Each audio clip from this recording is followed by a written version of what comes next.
Deus criou os céus, a terra, as estrelas e o mar. E Deus criou o homem e deu a ele a fé, a esperança para se reencontrar nos momentos mais difíceis. E para levar Deus até você, aqui está o pregador da fé, Pastor Osmar Rodrigues Costa, e com suas mensagens, extraídas do âmago de sua alma, nos traz fé para nascer.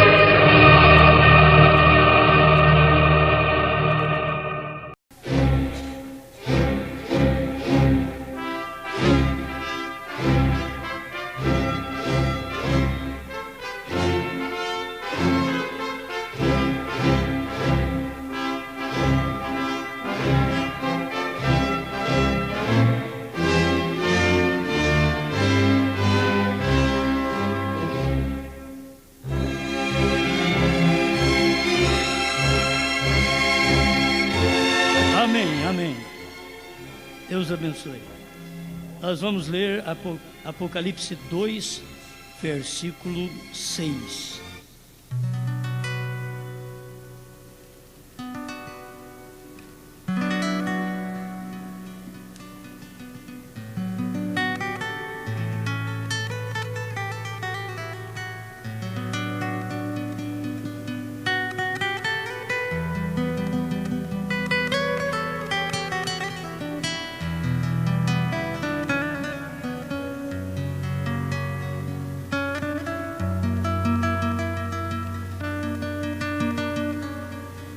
Tens, porém, isto, que aborreces as obras dos nicolaítas, as quais eu também aborreço.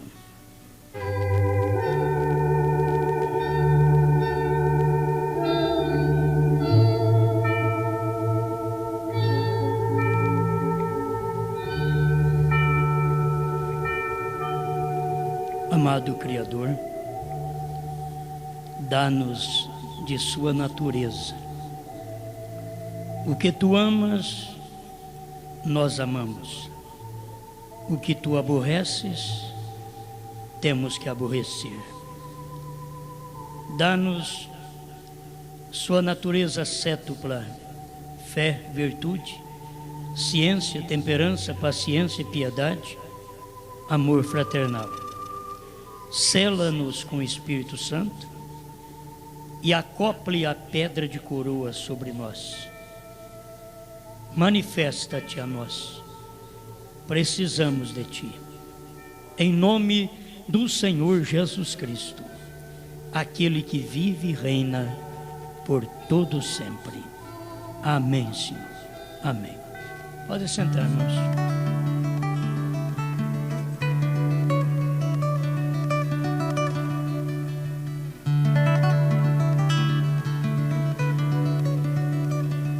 A semente dos nicolaítas.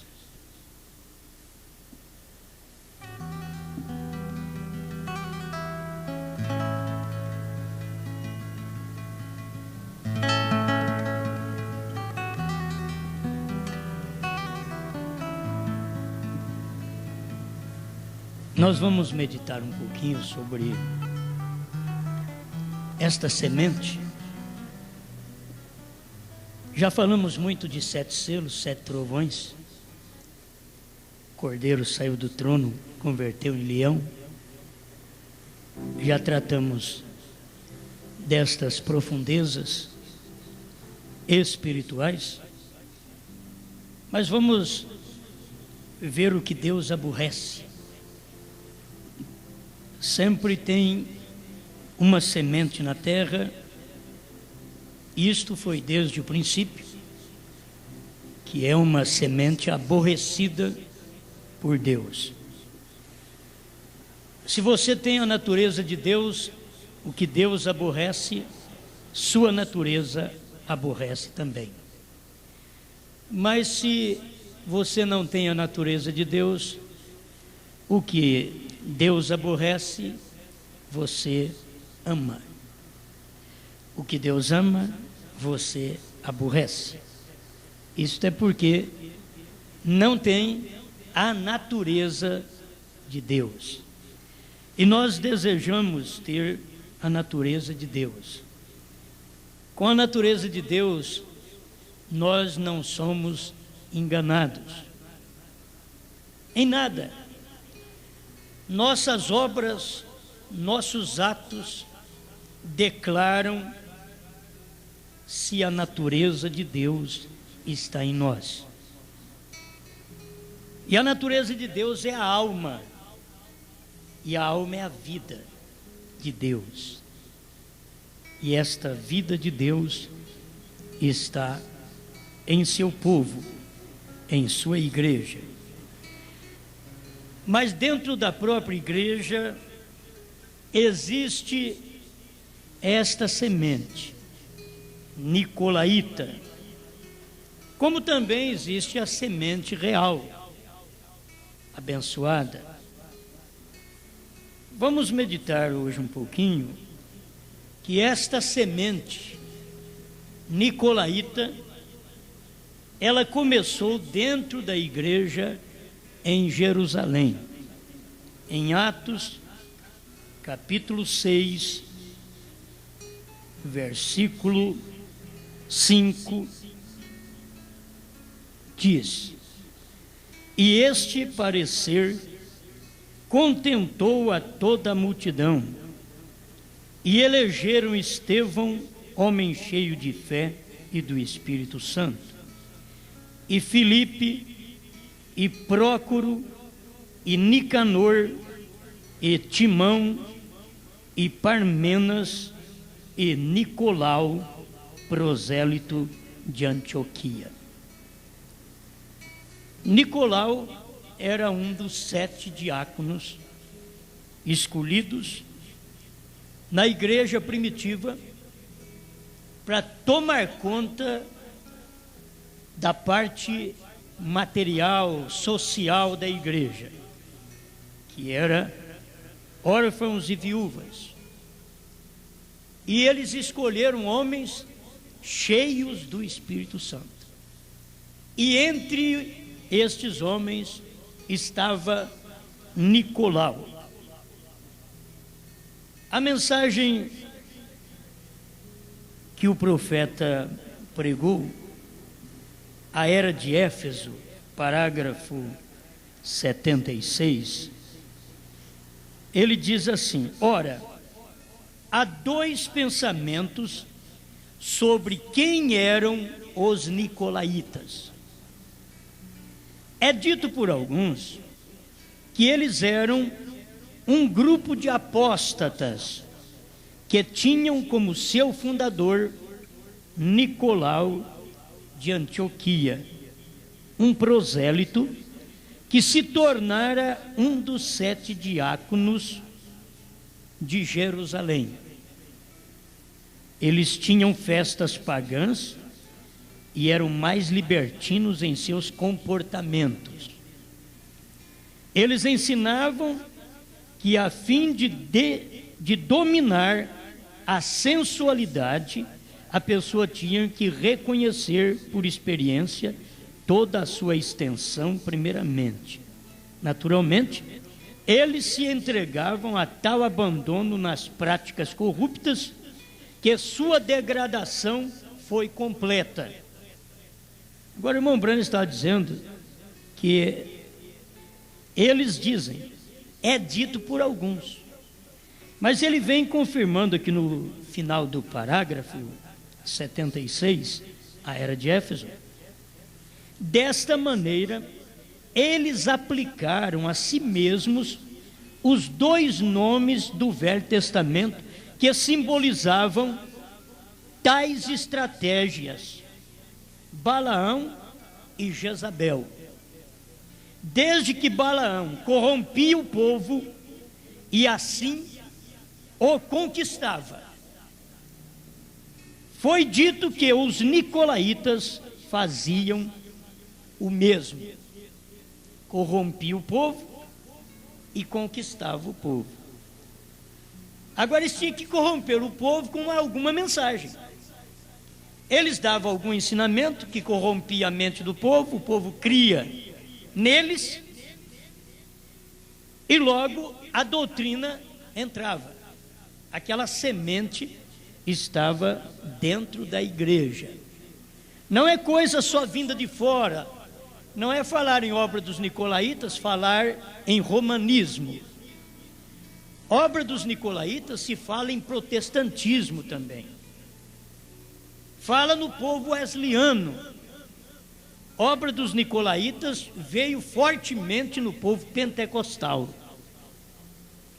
Eles corromperam a mente do povo com aquela crença que eles tinham, com a libertinagem de sua crença, de suas maneiras, e depois aplicavam aquilo como doutrina.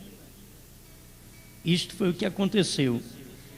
Então, desde que Balaão corrompia o povo e assim o conquistava, foi dito que os nicolaítas faziam o mesmo. Este grupo, presumidamente, fora expulso de Éfeso.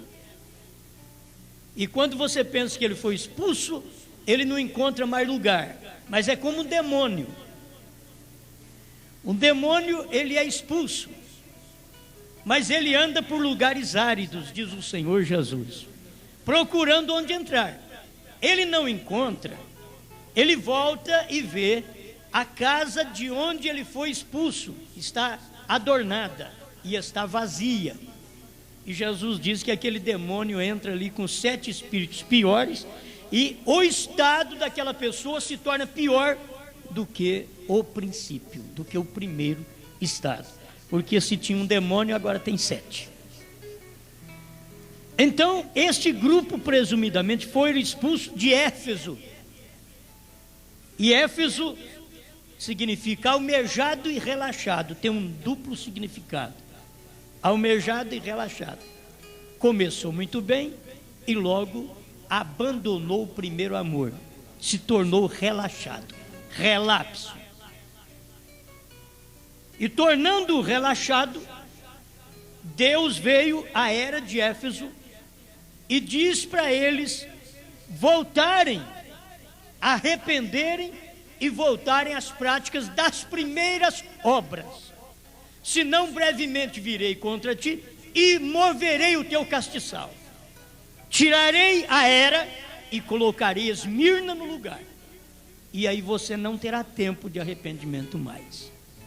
Isto é a hora terrível, quando Deus tira o castiçal, tira o período de era, venceu o período de Éfeso, almejado e relaxado, e logo entrou a era Esmirna, que quer dizer amargura. Mas na verdade é assim, quando o amor se torna relaxado, ele é amargo. Vocês vão sentindo assim algum sabor. O amor é bom, mas quando ele se torna de lado, é colocado a um lado, então ele se torna amargo depois. Aquilo que era amor se torna em ódio. Aquilo que era doce se torna em amargura. Aquele rapaz que era uma bênção, porque ele começou como Éfeso, almejado por você, mas logo em seguida abandonou o primeiro amor, ele se tornou relaxado, e aí entra a amargura do casamento, a amargura da vida cristã. Mudou de era, tirou o castiçal, puxou o castiçal da primeira era e colocou o da segunda. E você pensa que vai melhorar? Não, vai simplesmente mostrar a natureza daquilo que você almejou e relaxou sobre o almejado. Então vem uma hora amarga. E é isso, vem na vida cristã, no casamento, no trabalho secular, se você entra e o patrão te almejou, um bom empregado, depois você tem uma dupla personalidade, relaxado, o que você espera? Amargura, rua, ser despedido. Então Deus moveu o castiçal, moveu a era da igreja, tirou a era de Éfeso e pôs de Esmirna, porque aquele que começou como almejado relaxou, tornou um relapso daquele amor, não voltou à prática daquele primeiro amor, então entrou em seguida a era que demonstrou o que prosseguia. Só podia ser amargura na vida do crente, amargura no casamento. Amém? É bom ficar tudo quietinho assim, né? Como que está a sua casa? Almejado? Como o amor está na nossa vida? Almejado ou relaxado? E se o amor que começou foi desejado, que é almejado, e logo se relaxou, não espere outra coisa, senão amargura nesse casamento. Entra a era de Esmirna dentro da era de Éfeso. Já entrou a era de Esmirna, ela entrelaça, o irmão Brana diz que uma era entrelaça com a outra. Por quê? Porque a natureza de uma passa para a outra. E é uma sequência, não adianta nem querer fugir. A gente não foge disso. Isso é realidade. Você quer correr e vai ter que provar como estão as águas do lar. Como chama as águas do lar? Mara. Quer dizer amarga. Por quê? Porque não tem a água doce. O almejado acabou. Aquela moça almejava casar com aquele rapaz, mas agora não pensa que deveria ter casado com ele. Então o almejado acabou. Aí o que entra? O relapso, o relaxo no tratamento, na vida. E depois o que segue? O relapso, amargura. Aleluia. Amém. Muitos lares estão vivendo em Mara, amargura, porque acabou o almejado. Ele não almeja ela mais, ela não almeja ele mais, ficou só o relaxado. Aí relaxa no amor, não atende um ao outro como é necessário, relaxa no amor. Então se tornam pessoas relapsas. E logo entra a amargura, que tem a ver isso com semente dos nicolaítas. Tem a ver, começou assim. Começou uma obra dos nicolaítas que não parecia mal, mas era uma obra apenas. Depois entrou em doutrina. E o que nós aprendemos aqui, olha para vocês verem, no parágrafo 76 no final, diz: desde que Balaão corrompia o povo e assim o conquistava, foi dito que os nicolaítas faziam o mesmo. Este grupo presumidamente foi expulso de Éfeso e encontrou um lugar onde se estabeleceu em Pérgamo. Ele saiu do almejado, você sabe para onde ele foi? Para o trono de Satanás. Pérgamo quer dizer casamento. E é ali onde Satanás estabeleceu o trono, naquela terceira era da igreja. Satanás estabeleceu o seu trono. Ele saiu daqui de almejado, relaxado, de amargo, para o abismo, para as profundezas de Satanás. Enquanto nós podemos ter as profundezas de Deus, quão insondáveis são o seu amor. Paulo falou sobre isso, explicando da profundeza de Deus. E logo encontramos aqui a profundeza de Satanás, já na era de Pérgamo, que é casamento. Foi quando a igreja casou com o Estado, ela recebeu muita força, mas ela primeiro, ela foi conquistada com uma mensagem boa e de engano. O rapaz diz eu te amo, mas ele estava enganando-a. Ela diz eu te amo, mas estava enganando-o. Isso foi o que tinha lá no início. E a igreja começou naquele fogo do Pentecostes, no capítulo 2, quando chega no capítulo 6, já pode arrumar 6 homens cheios do Espírito Santo para poder tomar conta do social da igreja, e um deles podia tomar a natureza, essa natureza tão terrível de conquistar, e depois de conquistar, ele colocava a sua doutrina. Desde que Balaão corrompia o povo e assim conquistava. Então tem que se corromper com alguma coisa, e não se corrompe no princípio com alguma coisa ruim, se corrompe mostrando uma coisa boa. O que foi que Satanás, através da serpente, mostrou para Eva? Mostrou uma boa coisa: serás como Deus. E aquilo ali levou ela à morte, leva a igreja à morte. Você tem que saber o que você é, porque quando o diabo quiser te enganar, ele chega tarde. A hora que o diabo chegar e falar, eu já sei quem eu sou. Porque se falar, você é linda, você é lindo, maravilhoso, você é o moreno do meu coração. A hora que ela chegar e falar isso, você diz o quê? Meu coração por tigela. Aí você fica sabendo que o coração dela vai virar uma geladeira depois de casado mesmo. Uma geladeira, meu coração por tigela. Essa é a verdade. E não adianta querer fugir. E assim foi com a igreja.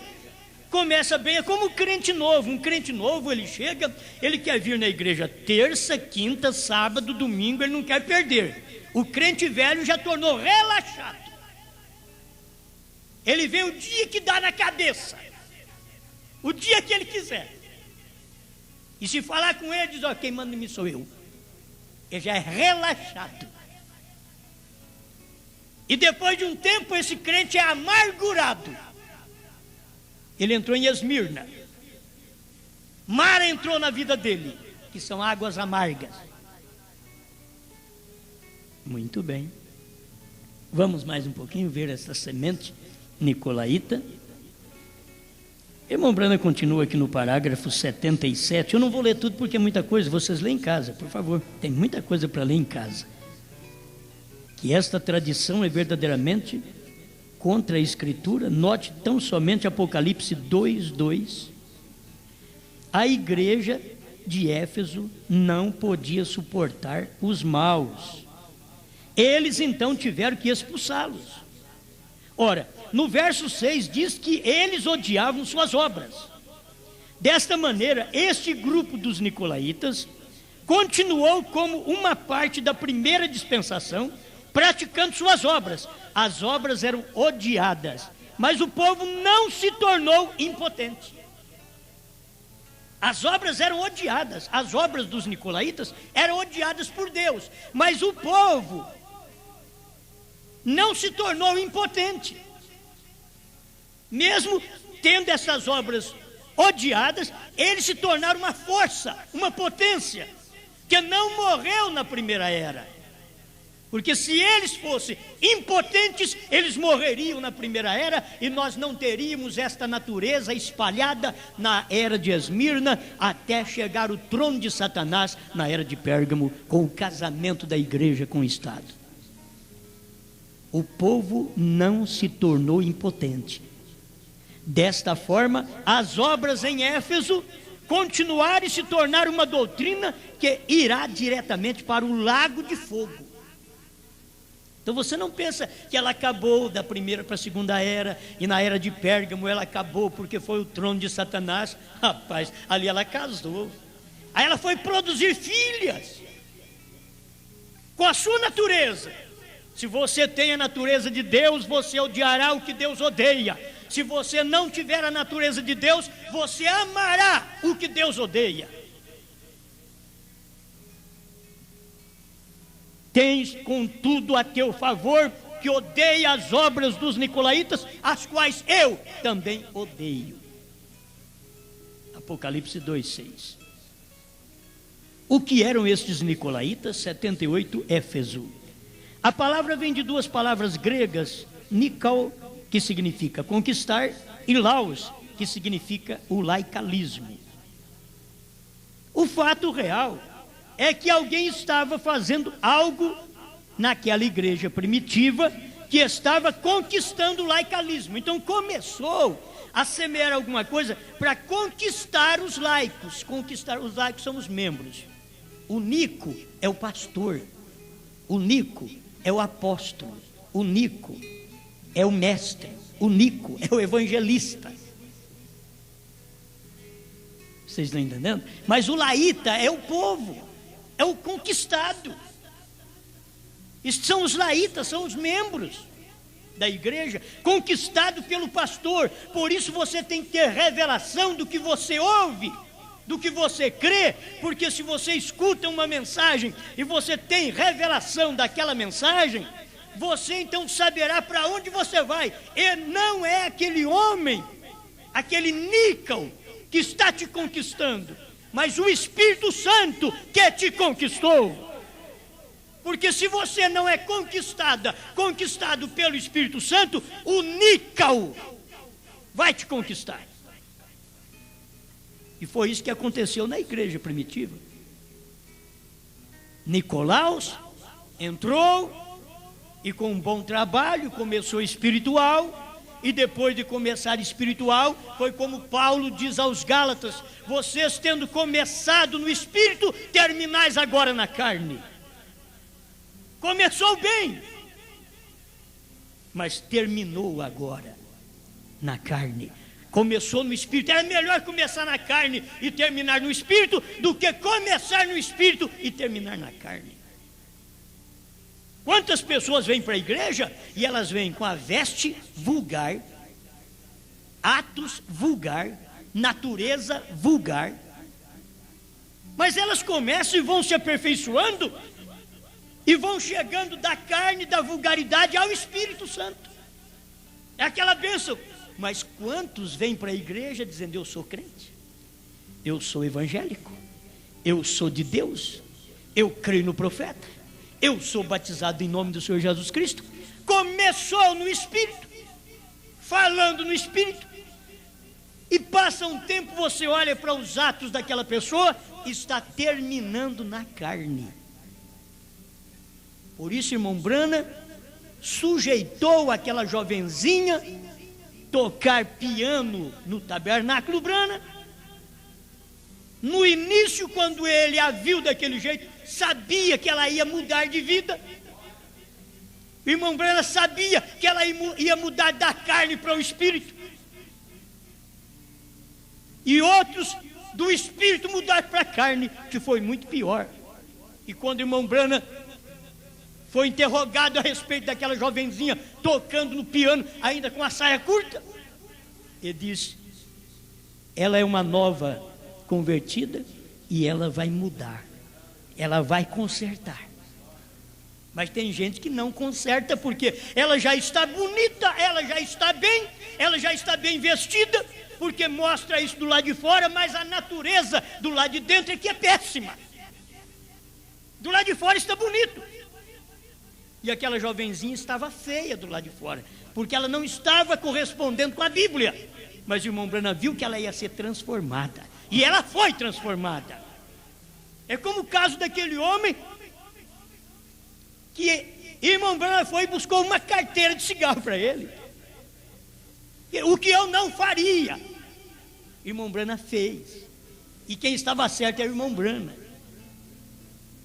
Porque Deus mostrou para o irmão Branham: ele não fumará mais depois desta. Oh, meus irmãos, se fosse eu já diria para aquele irmão: eu buscar cigarro para você? Você é bobo, vai você. Manda seu parente, manda sua esposa. Agora, irmão Branham foi, levou para ele. Vocês lembram a mensagem que está? O filtro do homem que pensa, senão as águias de Deus, parece que as cisternas rotas. Vou dar um monte de mensagem que vocês vão ler. O crítico vai ler, deixa eu ver se eu acho isso. Certo? Mas vocês que conhecem a mensagem do profeta sabem que o irmão Branham fez isso. Agora, aquele irmão mudou de vida. É muito melhor começar no amargo e passar para o almejado do que começar no almejado e passar para o amargo. Ele começou de um jeito, mas passou, ele começou no amargo, mas ele foi mudando a vida, mudando, ele largou de fumar e dali para frente foi uma verdadeira bênção. Então, guarde bem, se você tem a natureza de Deus, você amará o que Deus ama. Se você tem a natureza de Deus, você odiará as obras dos nicolaítas que Deus odeia. Se você não tem a natureza de Deus, você amará o que Deus aborrece. Porque você não tem a natureza de Deus. Agora, não é aborrecer as pessoas, nem odiar as pessoas. Quando você encontra lá em Malaquias capítulo 1, não foi Esaú irmão de Jacó? Contudo, amei a Jacó e aborreci a Esaú.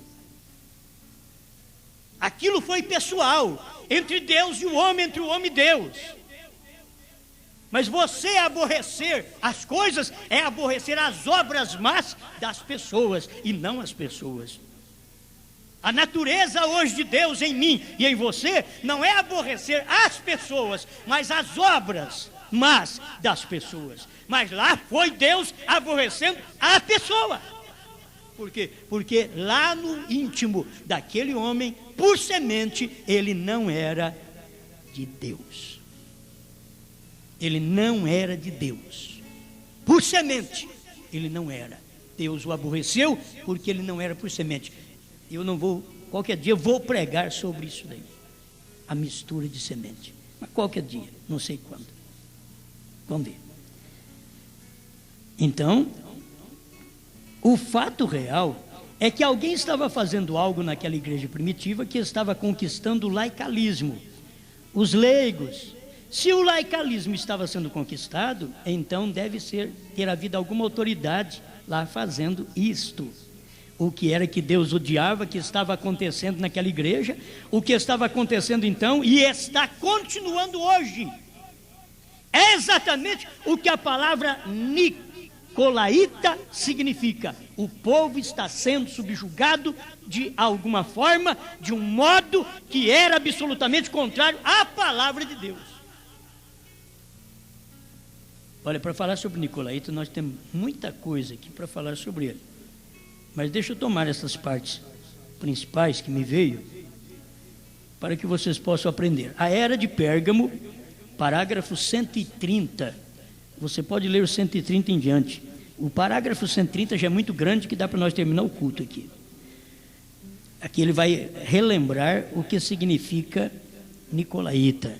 Você se recorda que eu expus na era de Éfeso que a palavra nicolaíta vem de duas palavras gregas, nikao, que significa conquistar, e leo, que significa o laicalismo.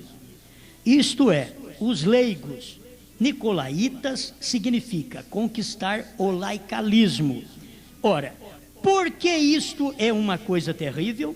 É terrível porque Deus nunca colocou sua igreja nas mãos de uma liderança eleita, a qual muda com mente política.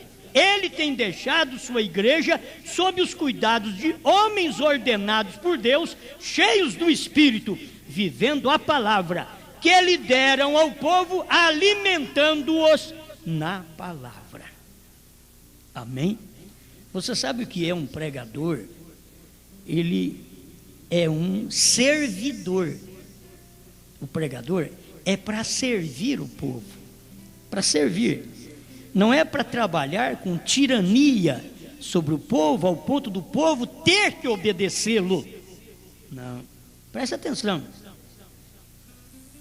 Escute-me aqui. Ele tem deixado sua igreja sob os cuidados de homens ordenados por Deus, cheios do Espírito Santo, vivendo a palavra que lhe deram ao povo, alimentando-os na palavra. Ele não separou o povo em classes, de modo que as massas fossem guiadas por um sacerdócio santo. Porque a questão é de pensar, olha, essas massas, muita gente é dominada por um sacerdócio santo, por um homem santo. Ele diz, não, é verdade que a liderança deve ser santa, mas igualmente o deve ser toda a congregação. Além disso, não há nenhum lugar na palavra onde sacerdotes ou ministros ou tal mediador entre Deus e os homens, nem existe um lugar onde eles sejam separados na adoração ao Senhor. Olha o problema aqui. Porque o homem se torna separado na adoração e que ele é o manda-chuva. Ele falou, acabou. Ele quem manda.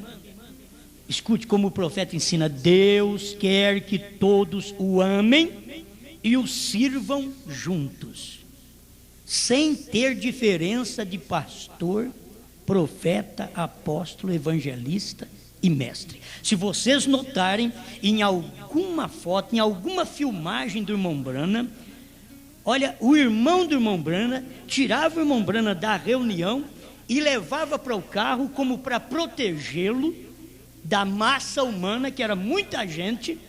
E se deixasse por conta do irmão Brana, quantas vezes ele parava, fazia o seu irmão pará-lo, deixá-lo quieto para ele atender uma pessoa, porque ele sentiu o prazer de servir os outros, de servir as pessoas. Quando disser para o irmão Brana, como nós te trataremos? De profeta, de reverendo? Ele diz, eu sou seu irmão, chame-me de irmão. E logo numa outra mensagem, irmão Brana vem e diz que os títulos são os homens que colocam, mas que lá no princípio Deus os chamava de irmão Pedro, irmão Paulo e assim por diante, irmão Timóteo. Eram chamados de irmãos. E parece que é perguntas e respostas sobre Gênesis, que ele fala sobre isto. Eles eram chamados de irmãos. Não era um título que sobressaía para o povo reverenciar ou para o povo temer.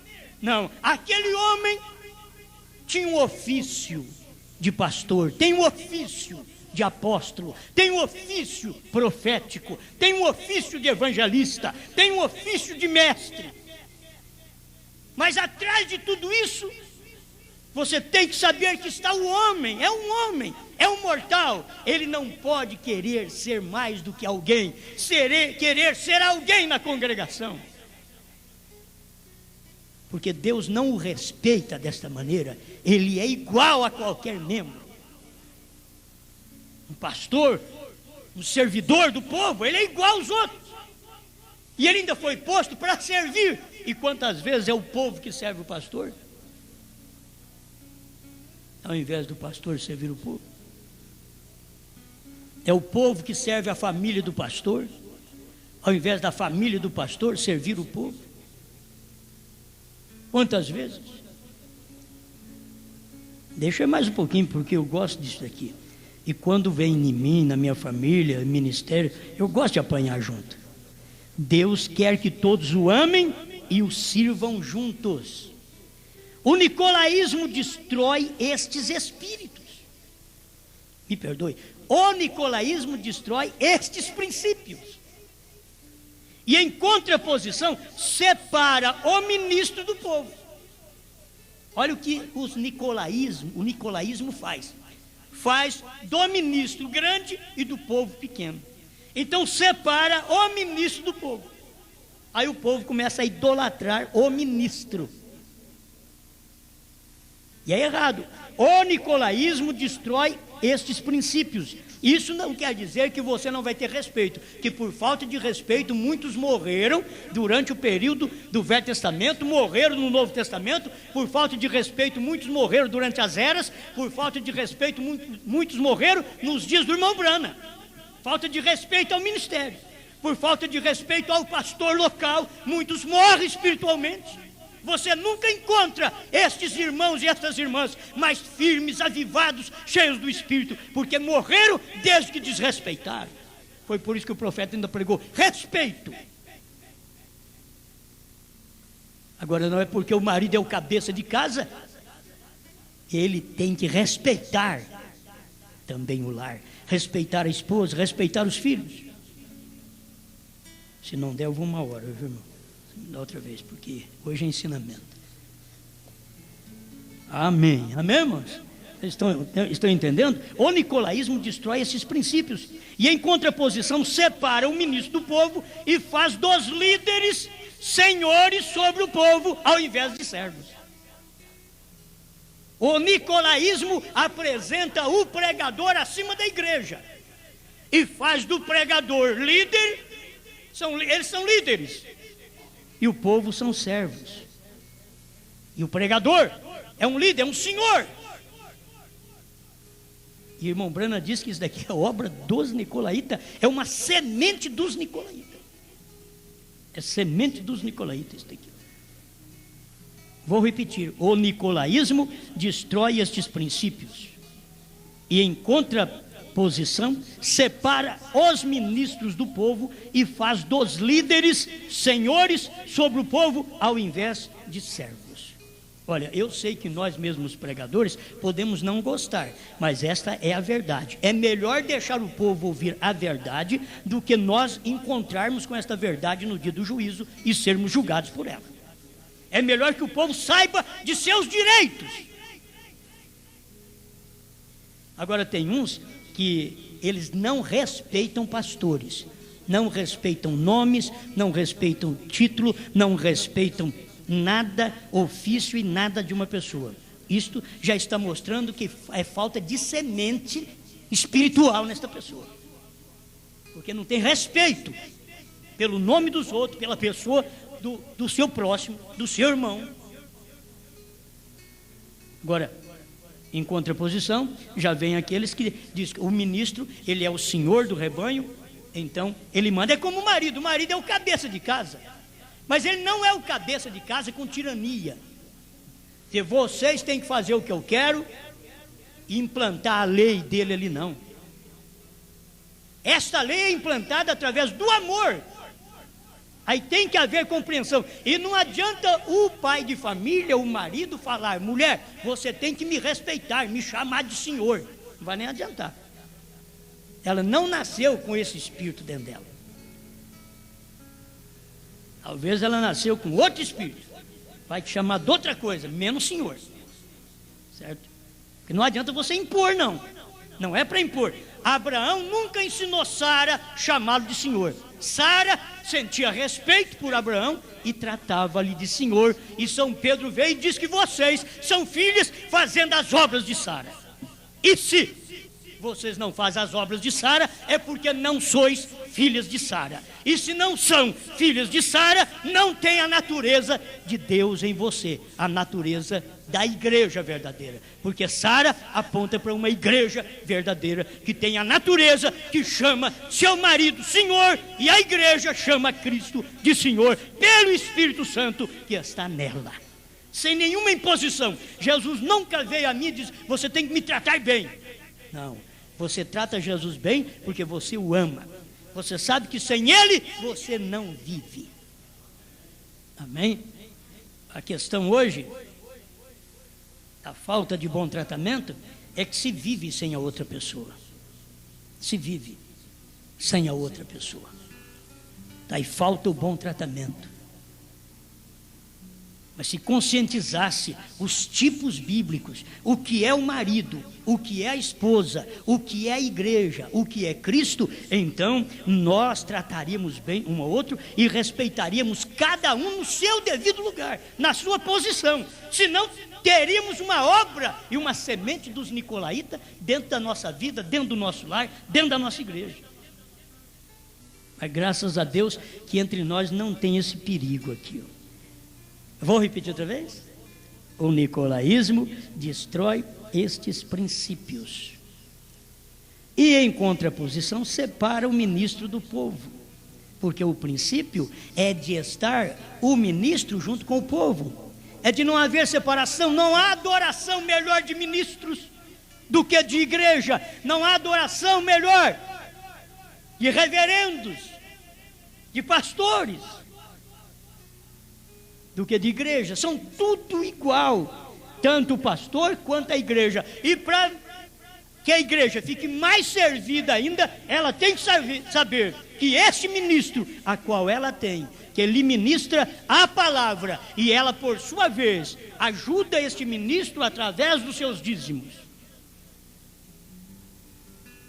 Mas este ministro não tem autoridade sobre ela, como a dizer: Deus vai ouvir a minha oração a seu favor. Esse ministro tem que fazer como William Branham fez, levar a igreja a receber poder igual. Você, eu e Deus. Nós fazemos uma pirâmide aqui. Eu, você e Deus. Formamos uma pirâmide para que Deus possa nos abençoar. Ministro igual congregação, congregação igual ministro. Subimos igual a Deus. Eu e o Pai somos um. Aí pode descer a bênção, o poder de Deus sobre nós. Amém? Aleluia. Ora, esta doutrina verdadeiramente começou como uma obra na primeira era. Parece que o problema estava em duas palavras: anciãos, que é presbíteros, supervisores, bispos. Ancião e bispos. Embora a Escritura mostre que havia vários anciãos em cada igreja, alguns começaram, entre eles Inácio, a ensinar que a ideia de um bispo era um com preeminência ou autoridade e controle sobre os anciãos. Já essa ideia do Inácio já estava errada. Ora, a verdade da matéria é que a palavra ancião significa quem a pessoa é, quer dizer, uma pessoa idosa, que é ancião. Enquanto que a palavra bispo significa o ofício da mesma pessoa. Irmão Branham não separou o ancião do bispo. O irmão Branham está mostrando aqui o que é. Porque o ancião é a idade cronológica, enquanto que bispo era ele em si o seu ministério. Vamos aqui, significa a pessoa, enquanto que a palavra bispo significa o ofício da mesma pessoa. O ancião é o homem, bispo é o ofício do homem. Vocês estão me entendendo? Eu vou mostrar para vocês. Eu sou o ancião. Agora, o ministério que está em mim é o bispo, que é o ofício que está neste ancião aqui. O que é o bispo? É um pastor que tem a sua liderança local. Ancião sempre tem e terá a referência simplesmente à idade cronológica do homem no Senhor. Ele é um ancião, não porque seja eleito ou ordenado, etc., mas porque ele é mais velho, ele é mais maduro, treinado, não um noviço de confiança por causa da experiência cristã. Ele é um ancião de confiança por causa da experiência cristã. Amém? Agora, por favor, o ancião, ele tem que dar exemplo de ancião. E se ele é um ancião, ele tem cabelos brancos, ele é um ancião, ele está dando exemplo de ancião. Se ele é um ancião, ele não vai desrespeitar uma jovenzinha, ele não vai mexer com a irmã do outro, ele não vai mexer com a esposa do outro. Ele é um ancião. Deixa eu voltar aqui para você ver. Ele é um ancião não porque seja eleito ou ordenado, mas porque ele é mais velho, ele é mais maduro, treinado. Agora ele é mais maduro no ministério, treinado no ministério. Não um noviço, mas um de confiança por causa da experiência cristã. E a experiência cristã, para um ancião, para um homem que é um ancião, ele tem um ofício de bispo nele, que é pastor local. Isso é tremendo para ele. E as pessoas olham para ele como uma pessoa de experiência cristã, que elas podem olhar e crer naquela pessoa, amar aquela pessoa, reconhecer o ofício daquele ancião, que é o bispado, que é a autoridade local. Amém? Vocês estão me entendendo? Mas não, os bispos não se prendem às epístolas de Paulo, mas ao invés disso, vão ao registro de Paulo do tempo que ele chamou os anciãos de Éfeso a Mileto. Em Atos 20, nos versículos 17, o relatório declara: os anciãos foram chamados, e depois no verso 28, eles são chamados bispos. Estes bispos, sem dúvida, de mentalidade política e ansiosos pelo poder, porque o problema está nisso. O problema está que o bispo fica ansioso pelo poder e com mentalidade política, quer dizer, governar sobre alguém, dominar sobre outro ministério. Então esse bispo está fora da Escritura. Você quer ver? Esses bispos, sem dúvida, de mentalidade política e ansiosos pelo poder, fecha aspas, insistiram que Paulo tivesse dado a significação de que supervisores eram supervisores ao ancião local com capacidade oficial somente sobre sua própria igreja. Para eles, um bispo estava agora com sua autoridade estendida sobre muitos líderes locais. É o parágrafo 130 ainda da era de Pérgamo. Olha o que esse povo pensava, de que esse bispo, ele estava com autoridade sobre muitos líderes locais, e isso é semente dos nicolaítas. Colocar um homem, uma liderança, sobre um grupo de ministros no estado de São Paulo, ou no estado de qualquer estado do país, por um bispo, um supervisor sobre outros bispos.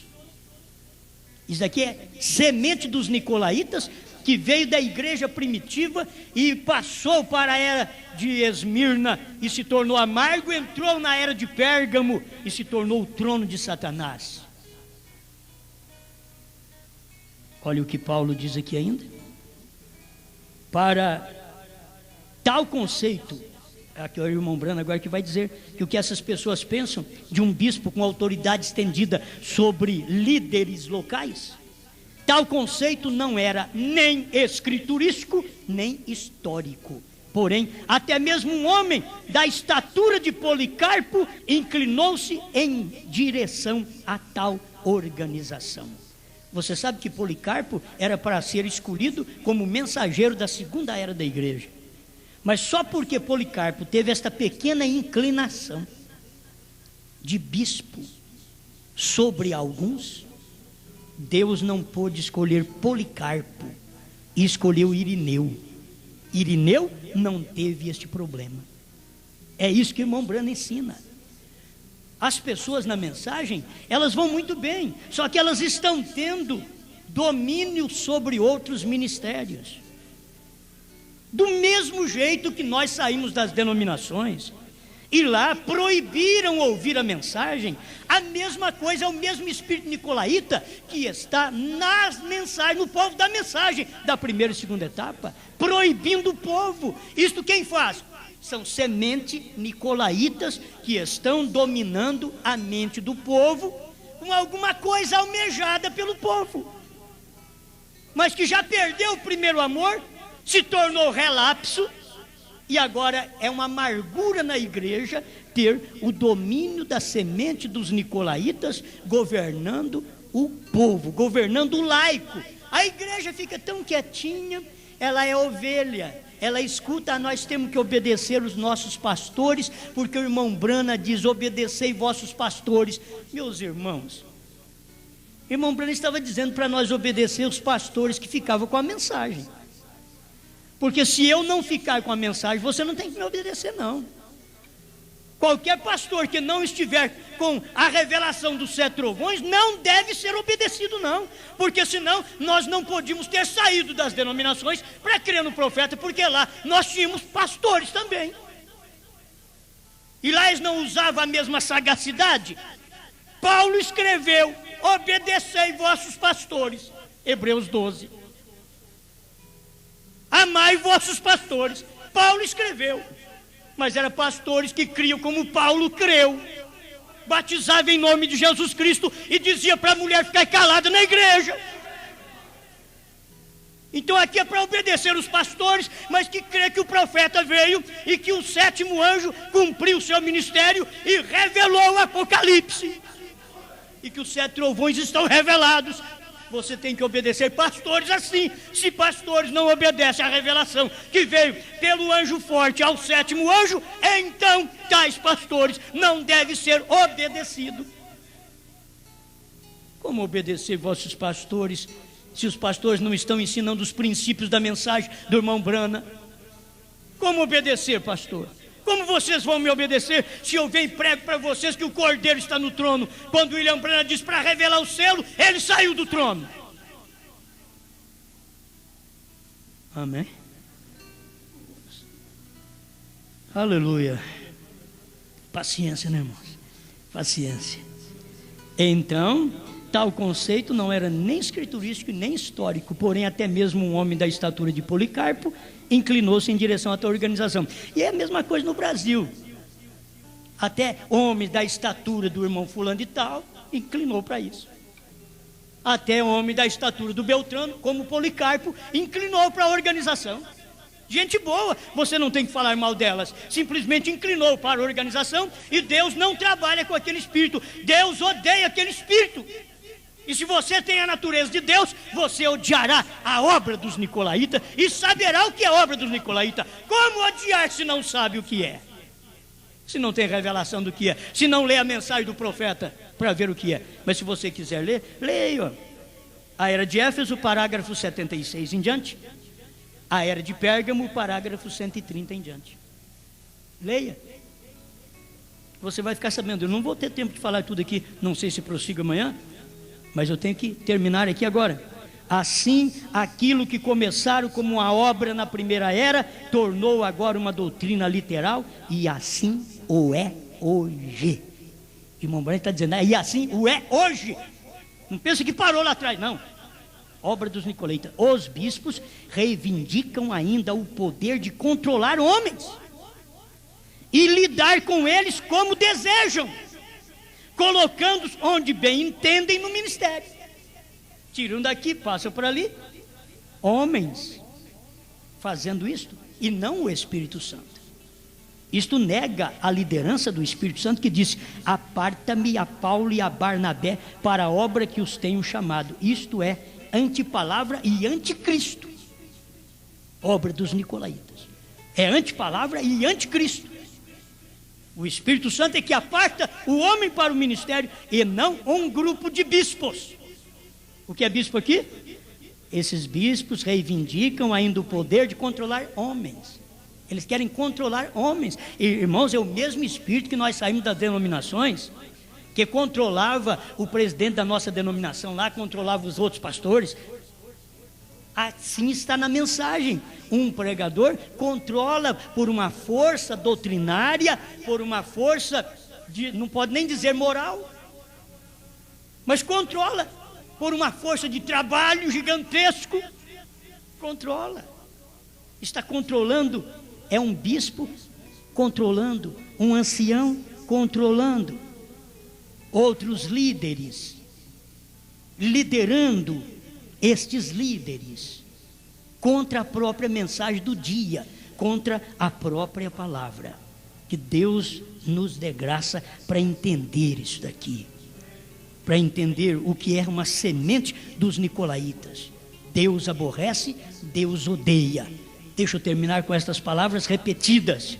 Se você tem a natureza de Deus, você aborrecerá o que Deus aborrece e amará o que Deus ama. Mas se você não tem a natureza de Deus, você amará o que Deus aborrece. porque você não tem a natureza de Deus. E você odiará o que Deus ama, porque você não tem a natureza de Deus. Gente que odeia esta mensagem, porque saiu daqui de Franca.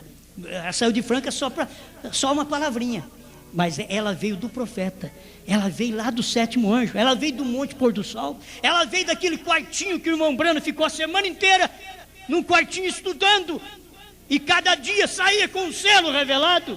Ela veio e foi dali. Damos graças a Deus que ela brotou aqui outra vez. Agora, esse espírito da semente nicolaíta, que Deus nos ajude a fugir dele, para não liderar quem quer que seja, mas que eles, cada um deles, ter companheirismo é uma coisa, ter companheirismo, mas quando esse companheirismo já se compromete, como se compromete no Brasil e no mundo, quem está com companheirismo com uma pessoa, não pode escutar outra. Isso é um companheirismo comprometido, que Deus odeia esse companheirismo. Deus odeia este companheirismo que proíbe você ouvir outro. Irmão Brana diz: eu estou contra todo o sistema que separa o homem do homem. Perguntas e respostas número 1, parágrafo 213.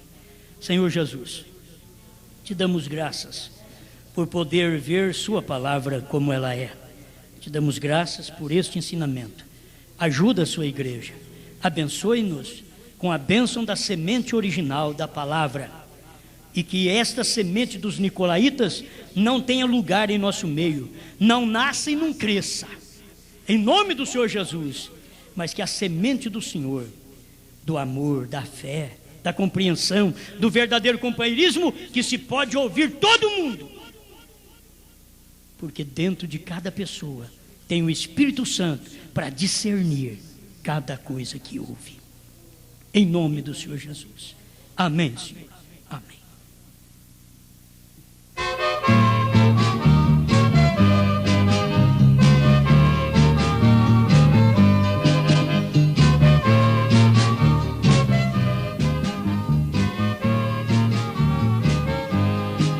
A palavra de Deus é semente, vai caindo, caindo, caindo. Quando a gente pensar que está morta, vai nascendo, brotando e crescendo. A palavra de Deus é semente, vai caindo, caindo, caindo. Quando a gente pensar que está morta, vai nascendo, brotando e crescendo.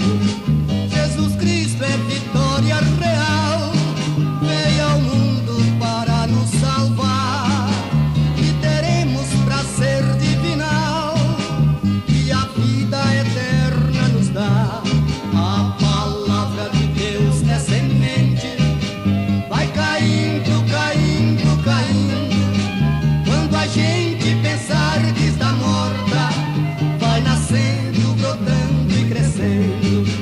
Esta vida que é passageira, nós devemos assim preparar, pra no dia da vinda de Cristo, nossa alma preparada está.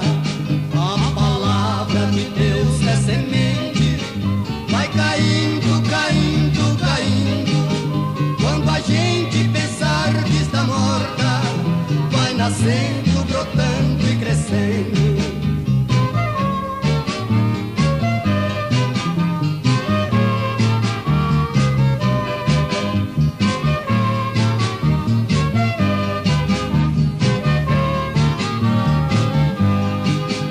A palavra de Deus é semente, vai caindo, caindo, caindo.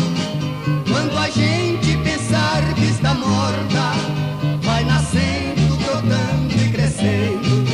Só Jesus que nos dá proteção nos problemas, nas lutas aqui, e nos leva à eterna mansão, igual a esta cidade que eu não vi.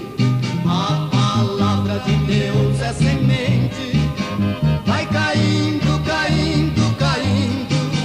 Quando a gente pensar que está morta, vai nascendo, brotando e crescendo. A palavra de Deus é semente. Muito bem, obedecei a vossos pastores, é Hebreus 13, verso 7 e verso 17. Eu disse Hebreus 12.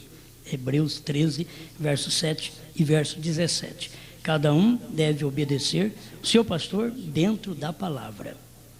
Se o pastor não está com aquela mensagem que Paulo pregou, então como obedecê-lo? Não pode ficar com ele.